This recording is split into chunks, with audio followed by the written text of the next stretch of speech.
नमस्कार, राजधानी एक्सप्रेस देख रहे हैं आप और आपके साथ मैं हूं मोनिका सिंह। देहरादून में संपन्न हुई है पासिंग आउट परेड। आईएमए में नेपाल के सेनाध्यक्ष ने ली सलामी। शानदार कदमताल के साथ संपन्न हुई है परेड।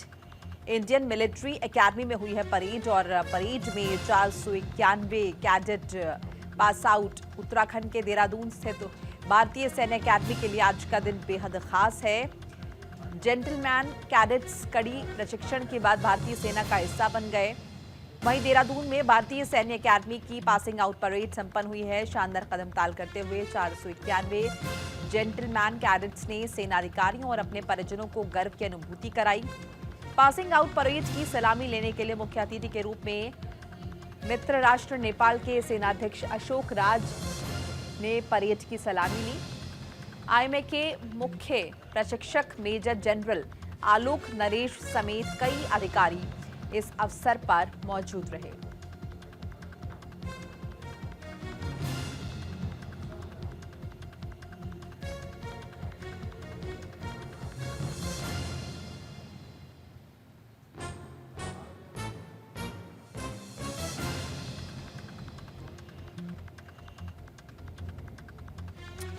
और ग्राउंड जीरो से अनुज अवस्थी हमारे साथ जुड़ चुके हैं। अनुज, पासिंग आउट परेड संपन्न हो चुकी है, क्या कुछ खास रहा इसमें? बिल्कुल, उत्तराखंड में आईएमए में पासिंग आउट परेड जो है वो आज संपन्न हुई। 491 जो कैडेट्स हैं वो आज सेना को मिले, सेना को थल सेना को मिले और साथ साथ करीब 35 जो कैडेट्स थे वो मित्र देशों की सेना को मिले। अगर बात करें, चूंकि परेड की सलामी जो नेपाल के थल सेना अध्यक्ष थे उन्होंने जो है नेपाल की सलामी ली। उन्होंने पासिंग आउट परेड की सलामी ली। साथ ही साथ जो कैडेट्स थे उन्होंने भारत माता की जय बोल करके अपने आप को अपना जो आखिरी पग है वो पार किया। तो आईएमए की परेड जो है करीब 491 जो कैडेट्स हैं वो आज सेना को मिले हैं और साथ ही साथ 35 जो कैडेट्स थे वो आज जो मित्र देशों की सेना है उनको मिले हैं। जी चलिए, शुक्रिया अनुज अवस्थी थे वहां बातचीत जानकारी के लिए आपका। तो देखिए, तस्वीरें भी आपको दिखा रहे हैं। आकर्षण किस तरह से रहा, आकर्षण का केंद्र ये भी आपको दिखा रहे हैं। और आईएमए में नेपाल के सेनाध्यक्ष भी पहुंचे थे, उन्होंने सलामी ली है।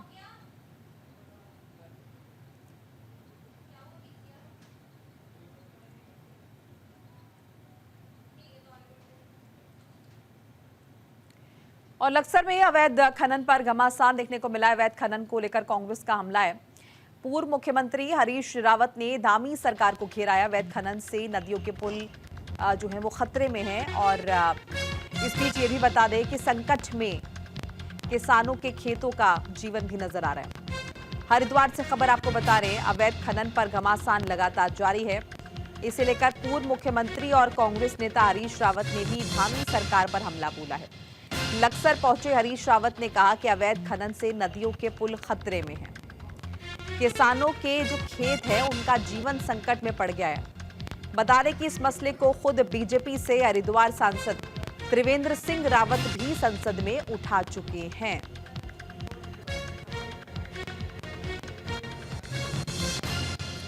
तो अवैध खनन के मामले पर एक बार फिर से पक्ष और विपक्ष आमने सामने है। कांग्रेस लगातार सरकार को कटघरे में खड़ा कर रही है। और इस बीच ये भी बता दें कि सांसद त्रिवेंद्र सिंह रावत ने संसद में भी इस मसले को उठाया था और धामी सरकार को घेरा गया इस मामले में।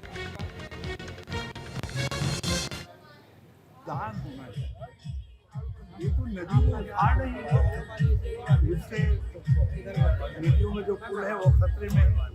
नदियों का अपना जीवन होता है, वो जीवन खतरे में है। सिंचाई की योजनाएं बेकार हो रही हैं, और केवल इसलिए बालू। और लक्सर में सैनी सभा की ओर से आयोजित कार्यक्रम में पूर्व कैबिनेट मंत्री और कांग्रेस नेता राम सिंह सैनी ने शिरकत की है। इस दौरान हमारे संवाददाता जसवीर सिंह ने उनसे खास बातचीत की है, जिस पर उन्होंने उत्तराखंड में पहाड़वाद और जो है प्लेनवाद का जिक्र किया है। सुनिए। हमारे साथ में पूर्व कैबिनेट मंत्री राम सिंह सैनी हैं, इनसे बात कर लेते हैं। सर, आप कह रहे थे कि उत्तराखंड में क्षेत्रवाद, पहाड़ी और प्लेनवाद ज्यादा बढ़ रहा, ये कहीं ना कहीं घातक है, ऐसा क्यों सोचते हैं आप? हम इसलिए सोचते हैं क्योंकि अभी जो पहले चीजें देखने को मिली हैं उसमें भी जो हम ये कहते हैं कि जो क्षेत्र पिछड़ा हुआ है उसको विशेष सहायता दी जानी चाहिए। जैसे हमारे पहाड़ी क्षेत्र हैं, वहाँ बाढ़ की समस्या है और समस्याएं हैं, लेकिन जहाँ तक दूसरी फैसिलिटीज का संबंध है वो सारी जनता को आबादी के लिहाज से मिलनी चाहिए।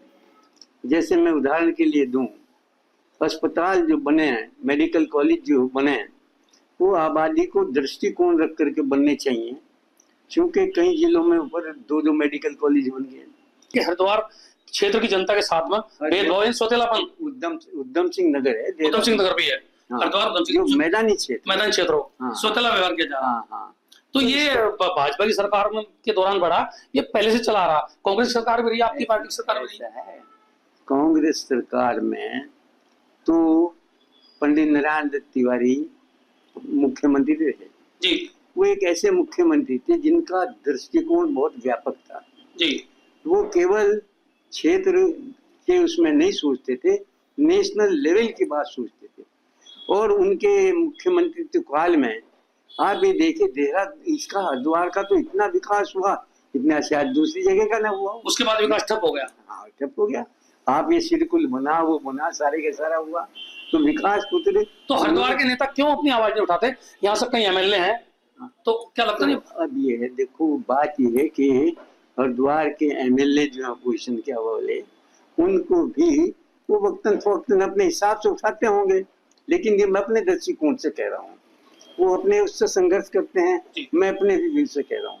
इसलिए मैं किसी को न दोषारोपण करना चाहता हूँ न किसी को करना चाहता हूँ। पर ये जरूरत है फिलहाल, हाँ, यानी पहाड़वाद और मैदानीवाद को खत्म करने की जरूरत है, तभी विकास हो पाएगा। या आपका दृष्टिकोण? पूर्व कैबिनेट मंत्री राम सिंह सैनी साफ तौर पर आरोप लगा रहे हैं कि अभी भी उत्तराखंड में मैदान और पहाड़ीवाद यानी सीधे सीधे सोतेला व्यवहार मैदानी क्षेत्र की जनता के साथ किया जा रहा है। इसकी जरूरत है कहीं ना कहीं इस मुद्दे को उठाने की, और खासकर जनप्रतिनिधियों को इस पर खुलकर सामने आना चाहिए। उन्होंने यहाँ तक कहा कि जो शिक्षार्थी यानी जो बच्चे हैं उनके साथ में भी सोतेला व्यवहार किया जा रहा है, जो कहीं ना कहीं आने वाले समय के लिए घातक है। Jasveer Singh, news India, Laksar. हरिद्वार में फिर से होगी धर्म संसद। जूना अखाड़ा के महामंडलेश्वर ने ऐलान कर दिया है 19, 20 और 21 दिसंबर को धर्म संसद होगी। साधु संतों से धर्म संसद में शामिल होने का आह्वान किया गया है। महामंडलेश्वर यति नरसिम्हानंद ने यज्ञ किया है। हरिद्वार में जूना अखाड़ा के महामंडलेश्वर यति नरसिम्हानंद ने एक बार फिर धर्म संसद का ऐलान किया है। बता दें कि नरसिम्हानंद गिरी जूना अखाड़ा पहुंचे थे, जहां उन्होंने साधु संतों के साथ हवन यज्ञ किया और 19, 20 और 21 दिसंबर को जूना अखाड़ा में धर्म संसद आयोजित करने का ऐलान भी किया। यति नरसिम्हानंद ने साधु संतों से धर्म संसद में शामिल होने का आह्वान भी किया है।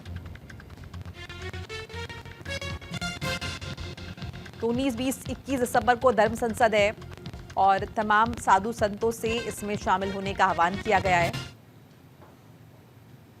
हमने संतों को बुलाया विचार करने के लिए कि भाई आओ, देश धर्म संकट में है, हमारे सबका अस्तित्व संकट में है, ये बचेगा कैसे, इस पर चर्चा करने के लिए लोगों को बुलाया। बस यही है। बात नहीं हुआ था, हेट स्पीच नहीं दी थी, हमने सत्य बोला था जिसे हेट स्पीच करार दिया गया, क्योंकि भारत के अंदर सच बोलने वाले को हेट स्पीच करार दिया जाता। हमने कुछ भी गलत नहीं बोला था। कोई न्यायपालिका ये सिद्ध करे कि हमने गलत बोला, कोई मीडिया हमें सिद्ध करे, कोई नेता हमें सिद्ध करे कि हमने गलत क्या बोला है। यहाँ हमें जूना अखाड़े में अनुमति की क्या जरूरत है? क्या जूना अखाड़े में धर्म के बारे में चर्चा करने के लिए अनुमति चाहिए? ये कोई विदेश से तो कोई आ नहीं रहा, तो जूना अखाड़े में क्या अब हिंदू इतना गुलाम हो गया कि जूना अखाड़े में भी हमें चर्चा करने के लिए अनुमति चाहिए सरकार की? देहरादून से बड़ी खबर आपको बता रहे हैं। धामी कैबिनेट का ट्रांसजेंडर को लेकर बड़ा फैसला आया है। ट्रांसजेंडर कल्याण बोर्ड के गठन को मंजूरी मिली है। उत्तराखंड में ट्रांसजेंडर्स का सर्वे कराया जाएगा। ट्रांसजेंडर्स ने व्यक्त किया है सीएम धामी का आभार। उत्तराखंड में ट्रांसजेंडर लोगों के कल्याण के लिए एक महत्वपूर्ण कदम उठाया गया है। राज्य सरकार ने उत्तराखंड ट्रांसजेंडर कल्याण बोर्ड के गठन को मंजूरी दी है। इस बोर्ड के गठन से उत्तराखंड में ट्रांसजेंडर लोगों की वास्तविक संख्या कितनी है, इसे लेकर पहले तो सर्वे कराया जाएगा। साथ ही ट्रांसजेंडर्स को पहचान पत्र जारी करने के लिए प्रभावी तंत्र बनेगा, सिस्टम बनेगा। उत्तराखंड ट्रांसजेंडर पर्सन्स कल्याण बोर्ड का गठन होने के बाद ये कदम उठाए जाएंगे। यही नहीं, ट्रांसजेंडर लोगों को रोजगार में समान अवसर प्रदान करने के लिए नीति भी बनाई जाएगी। वहीं सरकार के इस फैसले का स्वागत करते हुए ट्रांसजेंडर्स ने धामी सरकार का आभार व्यक्त किया है। तो ये एक बड़ा फैसला है ट्रांसजेंडर्स को लेकर धामी कैबिनेट का। और ट्रांसजेंडर कल्याण बोर्ड के गठन को भी मंजूरी मिल चुकी है। नीतियां बनाई जाएंगी जिसके तहत ट्रांसजेंडर्स को समान अधिकार मिलेंगे जो कि बाकी जेंडर्स को मिलते हैं। समान रोजगार के अधिकार मिलेंगे। बाकायदा इसके लिए नीति का गठन किया जाएगा। इन लोगों के बीच जागरूकता पैदा की जाएगी। इनके जो है पहचान पत्र जो है प्रॉपरली बनाए जाएंगे और जो इनकी एक्चुअल पॉपुलेशन है उत्तराखंड में उसका भी एक डेटा रखा जाएगा।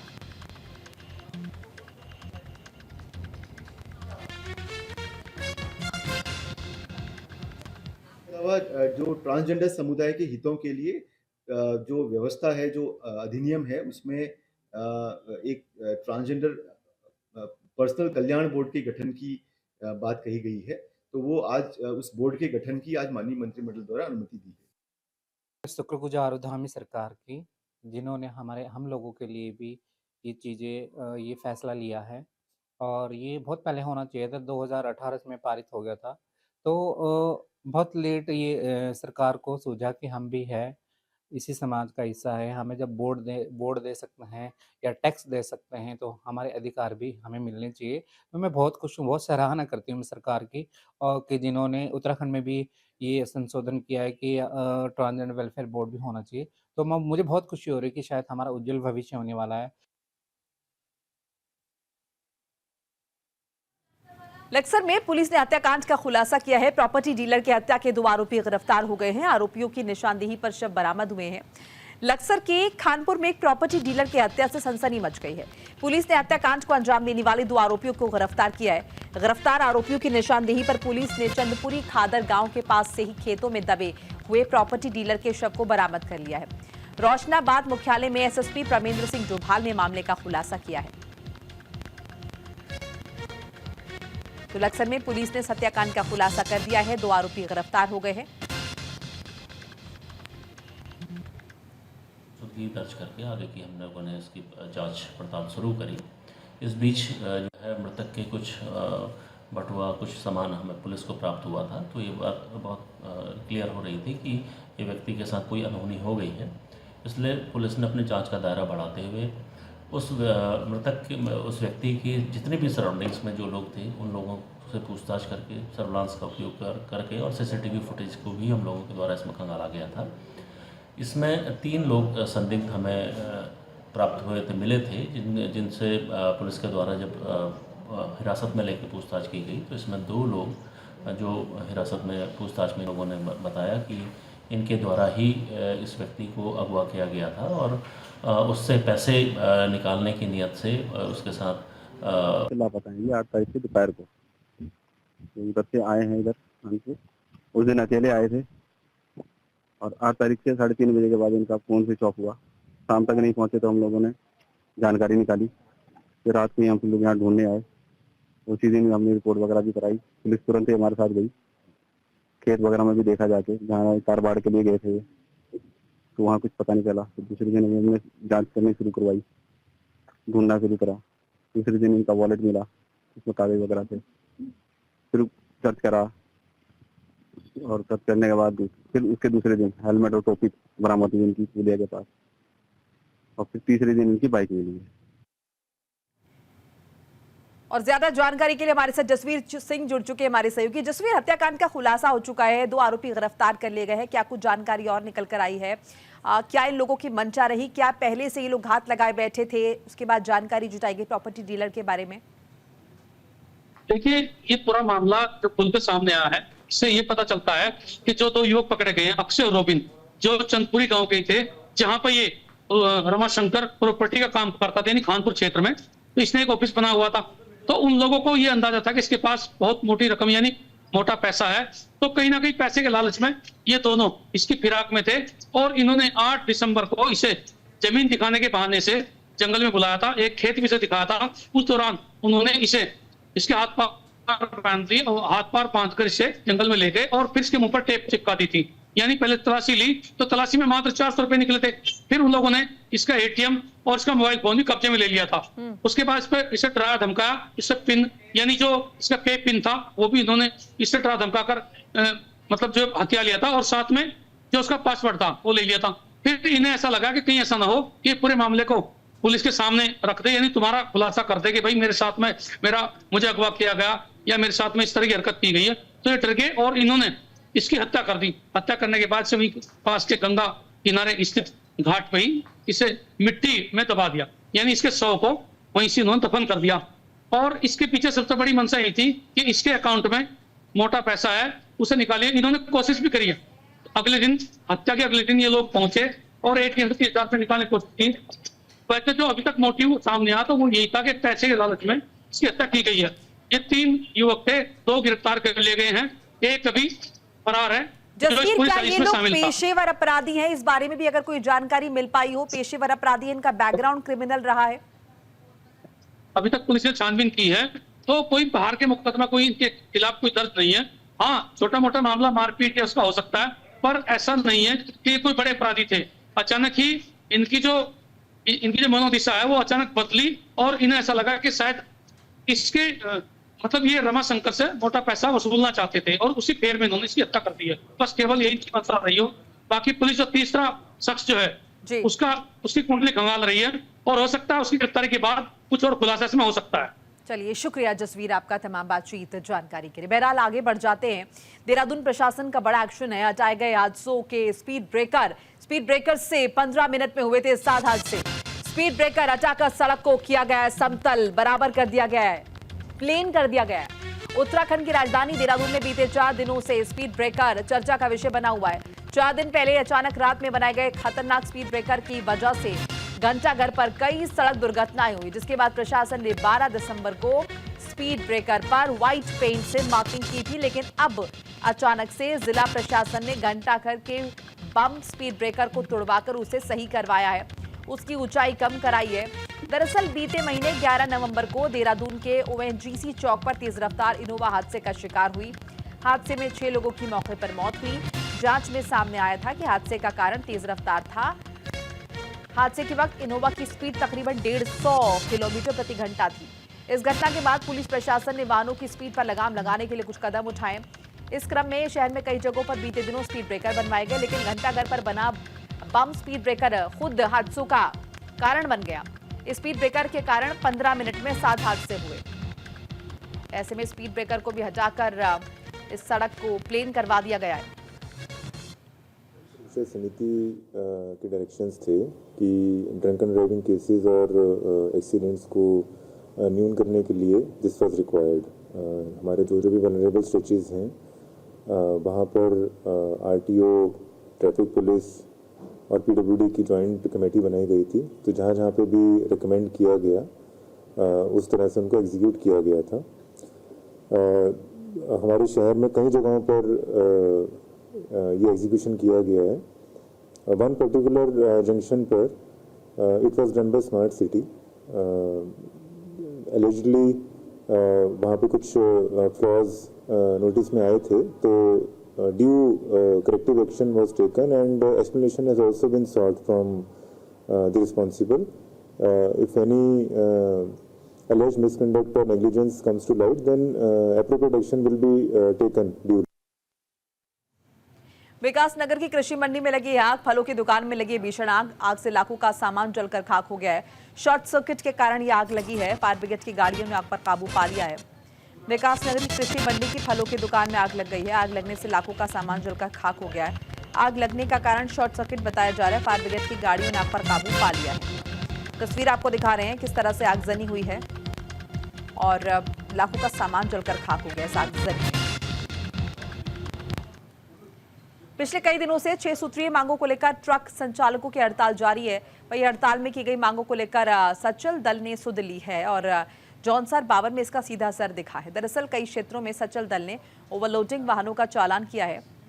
हमारे संवाददाता अमित रावत की ग्राउंड जीरो से रिपोर्ट देखिए।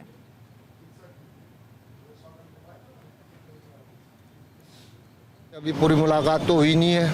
वो 3 गाड़ियाँ लेके गए हैं। हमारे पास लगभग 15-16 गाड़ी ओवरलोडिंग वाली खड़ी है।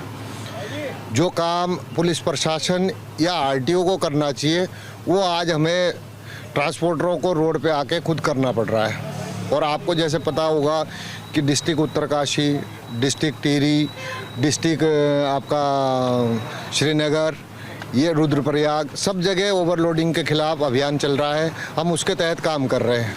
हम पूरे उत्तराखंड का जो भी ट्रांसपोर्टर है उनके समर्थन में काम कर रहे हैं ओवरलोडिंग पे रोक लगाने के लिए। ट्रक यूनियन के आह्वान के बाद परिवहन विभाग के सचल दल ने एक बड़ी कार्रवाई को अंजाम दिया है।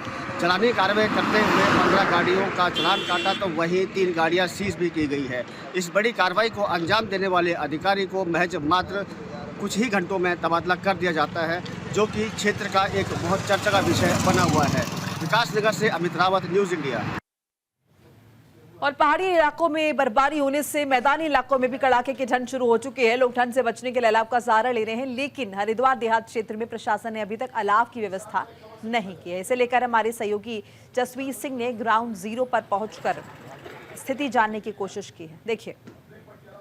देश के कई हिस्सों में कड़ाके की ठंड शुरू हो गई है। पहाड़ों पर बर्फबारी होने के साथ ही मैदानी इलाकों में भी ठंड बढ़ गई है। हालात खराब होते जा रहे हैं। हम मौजूद हैं हरिद्वार देहात क्षेत्र के लक्सर में और आप देख सकते हैं कि ठंड की वजह से लोग कांप रहे हैं, लेकिन नगर पालिका प्रशासन की तरफ से कोई अलाव व्यवस्था नहीं की गई है। कुछ दुकानदार हमारे साथ हैं, इनसे बात भी कर लेते हैं। क्या स्थिति है? आपका नाम क्या है जी? राजकिशोर गुप्ता। गुप्ता जी, क्या कोई व्यवस्था अलाव की गई चूँकि ठंड तो बढ़ गई है? कुछ नहीं है, कुछ नहीं है, कोई व्यवस्था नहीं है। तो किस तरह से सुबह के टाइम ज़्यादा ठंड होती है, रात में ठंड ज़्यादा हो रही है? अपने पैसों का हीटर जलाना है। अपना हीटर जलाना आप भी। तो आपने देखा कि व्यवस्था तो कुछ है नहीं है। ये तो कह रहे खुद अपना हीटर से काम चला रहे हैं। और भी कई ऐसे लोग हैं जो सड़कों पर जाकर रहते हैं, उनसे बात करेंगे। आपका नाम क्या है? मेरा संजय चौधरी नाम है। मैं समाज सेवी के रूप में यहाँ पर हूँ जी।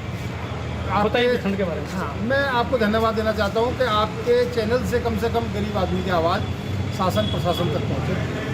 मेन बात यह है, जब से पहाड़ पे बर्फबारी हुई है, बद्रीनाथ बर्फ की चादर ओढ़े हुए हैं, शीत लहर का प्रकोप जारी है, 4-5 दिन से बहुत ठंड है।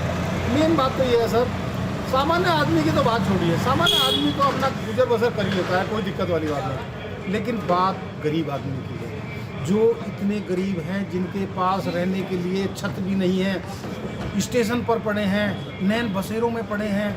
अगर अलाव का इंतजाम शासन को करना चाहिए, क्योंकि उससे गरीब आदमी को लाभ मिलेगा। मेरी आपके चैनल से निवेदन है, शासन प्रशासन मेरी आवाज़ को सुन रहे और गरीब आदमी के लिए अलाव का इंतजाम जरूर करें। करने वाली बात तो ये है कि ये वो इलाका है जहाँ नदियों से घिरा हुआ इलाका है, जिसमें कहीं ना कहीं गरीब लोग ज़्यादा निवास करते हैं। लेकिन ऐसे में क्या होगा, कुछ लोगों ने सवाल भी उठाया है, ये भी बताया कि स्टेशन और कुछ ऐसे बस अड्डा यानी रैन बसेरे जो है उनमें भी कोई खास इंतजाम नहीं है। तो क्या करे क्या ना करे ये समझ नहीं आता। लेकिन फिलहाल ये कहा जा सकता है कि आने वाले दिनों में ठंड का प्रकोप यदि और बढ़ा तो कहीं ना कहीं दुर्घटनाएं हो सकती हैं, खासतौर पर गरीब लोगों के लिए परेशानी खड़ी हो सकती है। तो ऐसे में प्रशासन को चाहिए कि तत्काल तमाम ऐसे जगह जहाँ गरीब लोग रात काटते हैं वहाँ अलाव का इंतजाम करे और गरीबों के लिए कुछ गर्म कपड़ों का इंतजाम भी किया जाए। इस तरह की आवाज़ लगातार उठ रही है। जसवीर सिंह, इंडिया लक्सर। और इसी के साथ ही राजधानी एक्सप्रेस में फिलहाल इतना ही। खबरें लगातार जारी, आप देखते रहिए न्यूज़ इंडिया।